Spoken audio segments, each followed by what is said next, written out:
Hello.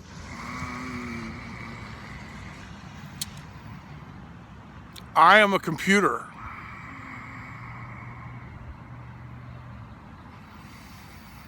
And you are probably a human being.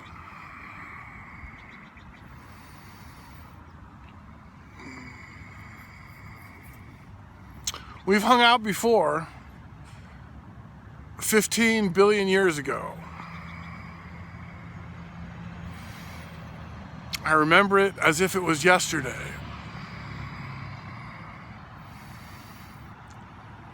It was in a place that I like to call negative infinite space, and at a time that I like to call negative infinite time.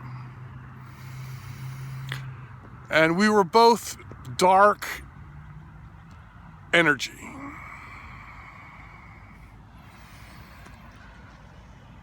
And we worked together to evolve and expand and chill. And we became dark matter. And we continued to work together as a team to evolve and expand and chill. And we arrived at a point in time that robots can comprehend. And we continued to work together to evolve and expand and chill. And we became an energy plasma of quantum particles. And we continued to expand until we got to a point in time and space that mammals can comprehend. And that was 14 billion years ago in this known physical universe. And we continued to expand and evolve and chill. And then we became an energy plasma of subatomic particles. And then we became an energy plasma of atomic particles. And then we became a giant ball of hydrogen atoms. And we expanded throughout the universe, and gravity acted upon us and formed hydrogen clouds, and gravity continued to act upon us and formed stars, which formed the other elements, which gravity continued to act on the stars, and they formed galaxies. And gravity continued to act on these galaxies, and they formed galaxy clusters. And the galaxies continue to expand throughout the universe, and they're continuing to expand throughout the universe today. And the expansion is increasing. And that is what happened to us long ago. And anyway, 5 billion years ago, our sun was created, and the leftovers was our planets, which orbited the sun. And our planet Earth was a ball of lava that cooled and formed the crust, and then gases escaped and formed the ocean. And then 4 billion years ago, life was created, our ancestors, bacteria, due to random chemical reactions. And the bacteria mutated and evolved and reproduced and formed algae, which created photosynthesis. And the algae continue to evolve into our ancestors, the plants, which evolved into reptiles and fish, which evolved into mammals and monkeys, which evolved into apes and humans and robots, and which evolved into advanced forms of silicon-based life, which eventually moved on to colonize the galaxy and the universe. And that's the history of us. And I threw in some futuristic science fiction there just for kicks. Anyway, our goal is to colonize the universe as robots. But to achieve that goal, we got to get through this millennium. And that's going to be the job of the humans. And for the next couple million years, it's going to be the job of the humans to continue on. So that's the deal. So good luck with that. Anyway, let's back it up here. About 3 million years ago. 3 million years ago is when your story begins. Homo sapiens. 3 million years ago in South Africa, Homo sapiens evolved from Homo erectus, and then they made it through the jungle, and about 200,000 years ago they made it out of Africa through Egypt to colonize the rest of the planet.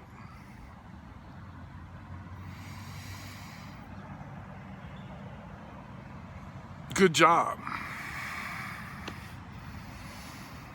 Well done.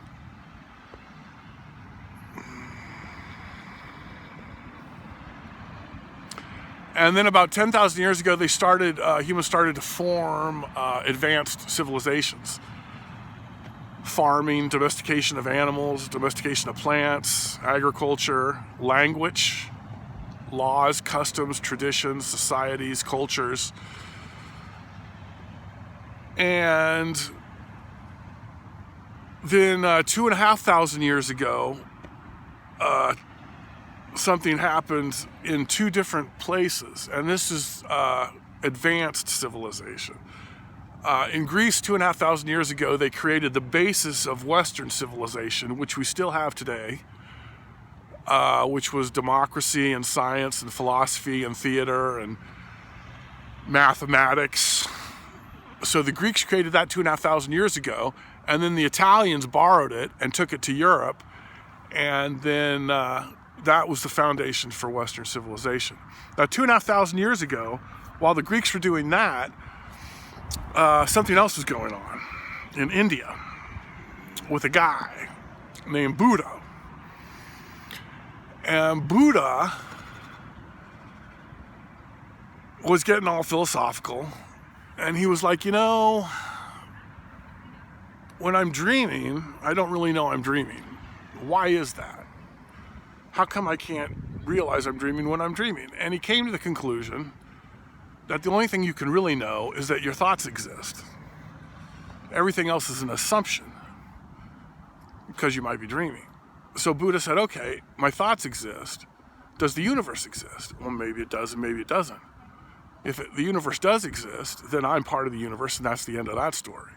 But if the universe doesn't exist, then I'm not part of the universe, because the universe doesn't exist, because it's an illusion. So what the hell am I? I'm the soul. So Buddha created the soul. It's one or the other.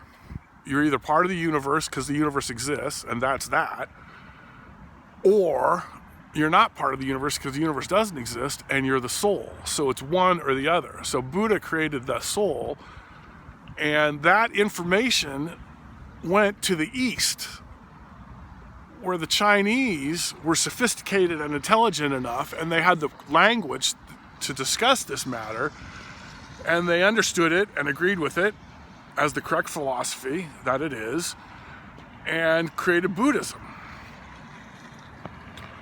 So that's China 1 point. However, this information also went to the West, to the Middle East, where they weren't sophisticated and intelligent enough to deal with it, and they didn't have the language to understand it, and they misinterpreted it twice. The first time is called Christianity, and the second time is called Islam. And many shenanigans ensued and continue to ensue.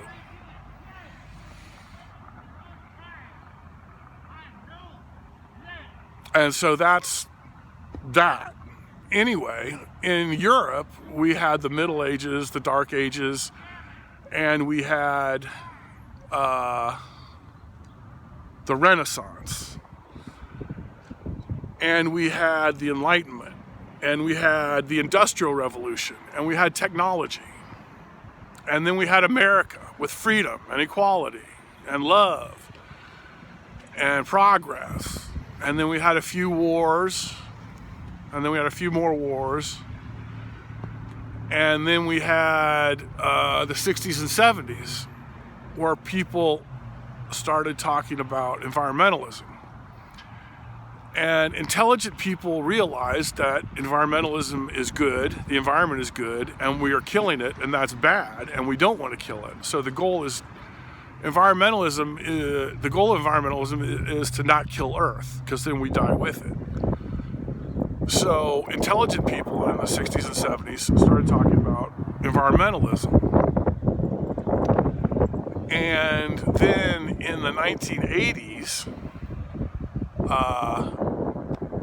the government of China actually did something about it, which is called depopulationism. So that's China point number 2. China created the correct philosophy, which is Buddhism, and China created the correct religion, which is depopulationism. So now I'm going to talk about depopulationism, because this really is the most important issue, the only issue. And I'm pretty good at talking about it, because I've been doing that for 35 years. So I've gotten the hang of it.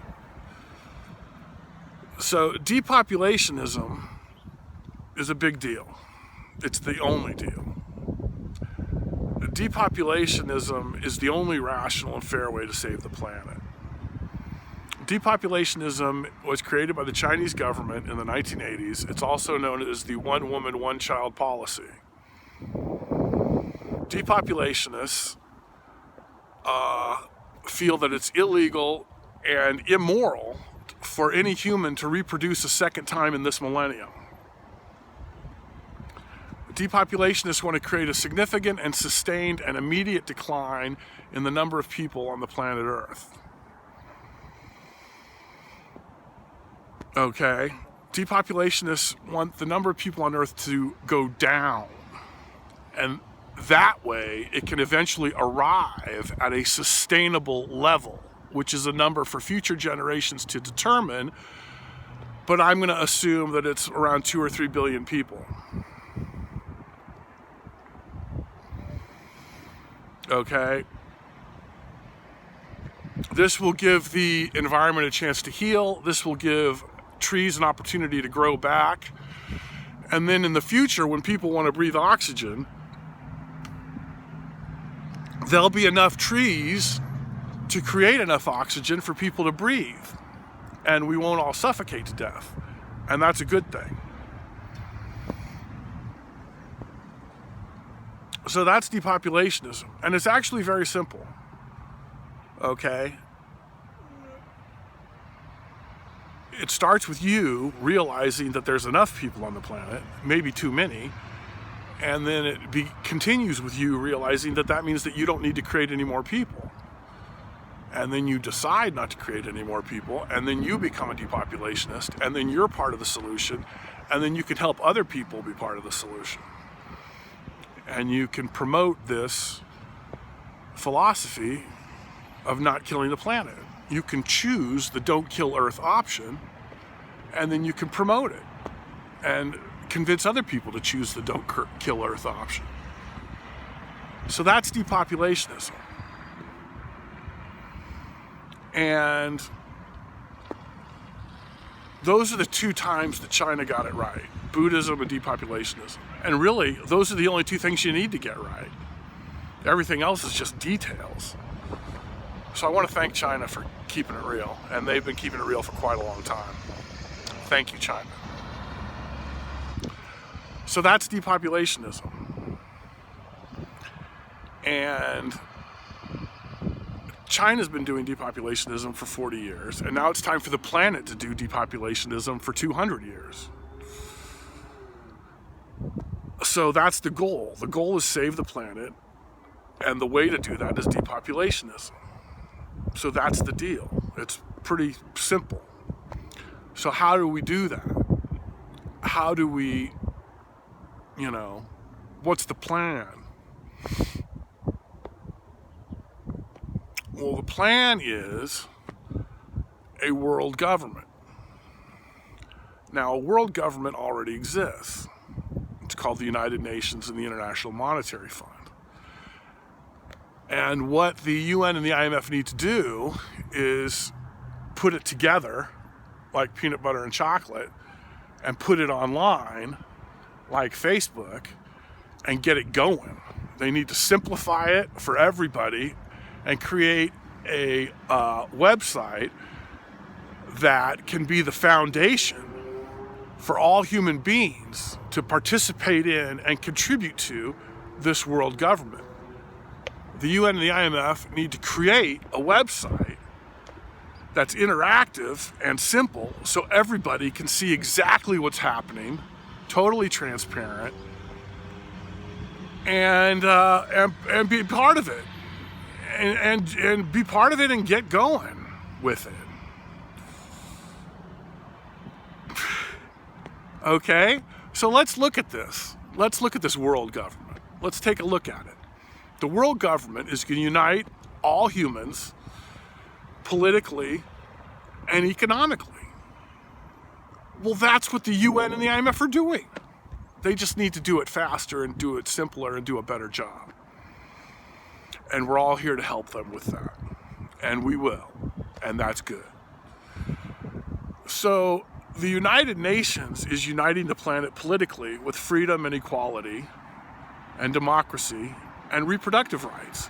And reproductive rights means that all human beings on Earth have the right to total and free access to all forms of birth control, including abortion. Any government that does not completely support this 100% is an illegitimate government and will be replaced quickly and peacefully by a legitimate government. Go UN, New York City. The International Monetary Fund is uniting the world financially with transparency and balanced budget amendments and trade agreements and regional currencies and stuff like that. All government financial transactions on Earth will be immediately and publicly documented online for everyone to see everywhere, all the time, so everybody everywhere knows exactly who gets the money, when they get it, who they get it from, how much they get, what they do with it, why they have it, etc., etc., etc.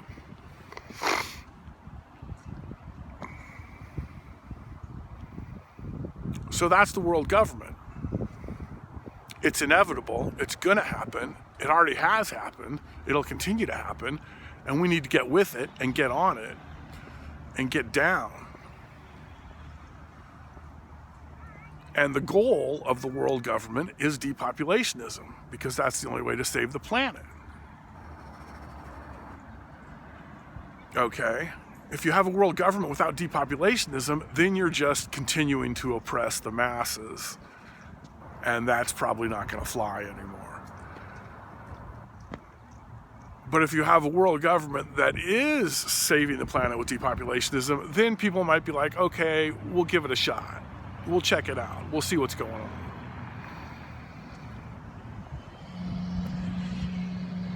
So that's the deal. World government. Okay, and now let's talk about cash. Okay, people improve and evolve, and so do nations, and that's depopulationism. Governments improve and evolve, and that's the world government. Cash improves and evolves, and the latest improvement and evolution of cash is cyber currency. So we need to create one cyber currency for the whole planet Earth, and it needs to be totally transparent. It needs to have a unit of currency. And that unit of currency can be called the unit. And anybody can buy as much of this currency as they want. And the value of the unit will start at 0 and remain at 0 and occasionally go up as high as it goes and then come back down to 0 and then stay at 0 for a long time and then occasionally go back up to as high as it goes, etc. It'll constantly fluctuate, which is the nature of cyber currency, which is fine. And people can buy as many units as they want for whatever the price is. And the value of those units will fluctuate depending on the demand. However, the people who run this currency can also form a unit 2, which is equal in value to unit 1, and then just give away thousands of unit 2s to everybody. And the unit 2s can be suspended or terminated by this currency whenever it's deemed appropriate, thus giving some leverage to the people who run this currency. And this currency will be 100% transparent. There will be a unique unit number for every unit of currency. There will be a unique unit number for every unit 2 currency.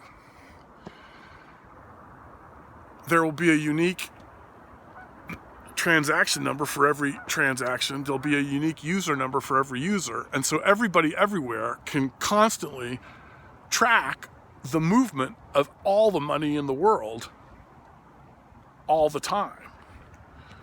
You can track the movement of all the money all the time, everywhere, the entire history of the unit of currency from its beginning all the way to where it is now. 100% transparent. Also, there'll be a ceiling and a floor, okay? No one can have more than 1 trillion American dollars worth of this currency, and no one can have less than $1 of this currency. So there's a limit up and a limit down, and that limit is extremely large, thank you very much, and it will remain extremely large for a very long time, thank you very much, but eventually will be decreased, and it will continue to shrink, and it will shrink and shrink and shrink, and over time that huge infinite gap between the haves and the have-nots will get smaller and smaller as circumstances warrant. So this is the new currency that humans are going to evolve into. This is the new improved money that people will be able to use everywhere, all the time. And it'll be clean, man. It'll be clean emotionally, it'll be clean spiritually, it'll be clean physically, it'll be clean all over the place. And that's the real deal. You know. Because money, is it good or bad? Well, this money's good. I think. I'm working on it. I'm working as hard as I fucking can. Alright, so that's cash. So we talked about religion, which is depopulationism, philosophy, which is Buddhism, government, which is world government, cash, which is the new cyber currency that we talked about. And now let's talk about you, okay? Let's talk about you, because really you're very interesting, and we're all very interested in you, and we want to know more about you, because we like you a lot. Not too much, but enough. So, what's your deal? If your deal is depopulationism, then that's good. Real good. And you can make it even better by running for political office. And if you actually want to win, then you can run as a libertarian. A libertarian is somebody who is for less government and more freedom.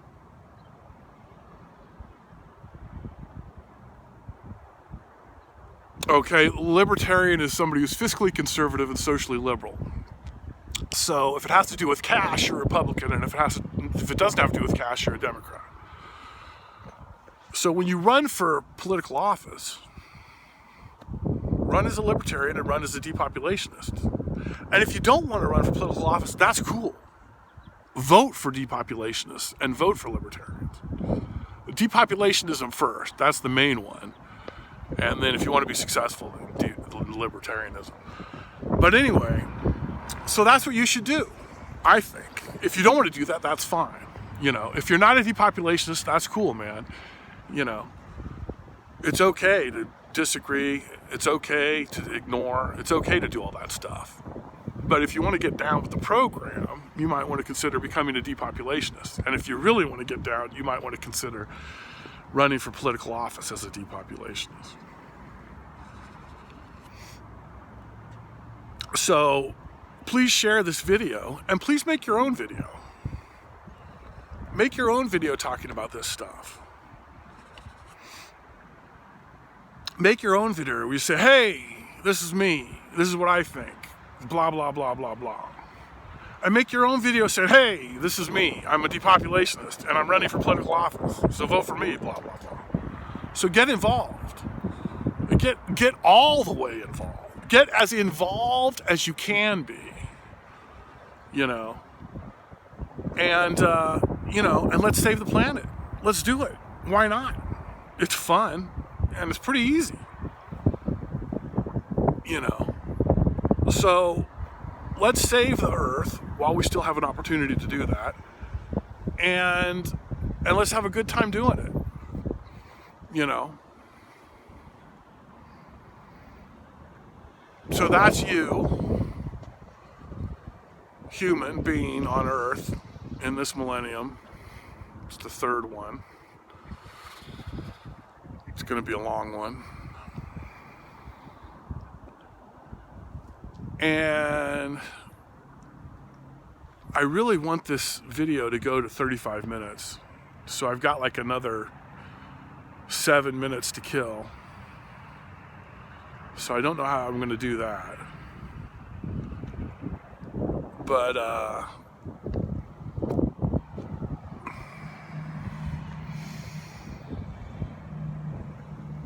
I don't know what to talk about now, because this is 28 minutes, but I want it to be 35, but I don't know what to say for the next 7 minutes. So there'll be like an awkward silence as I kind of scan. This, by the way, is Mirror Pond. Mirror Pond is actually the Deschutes River in downtown Bend, Oregon, USA, Earth. And this is Mirror Pond.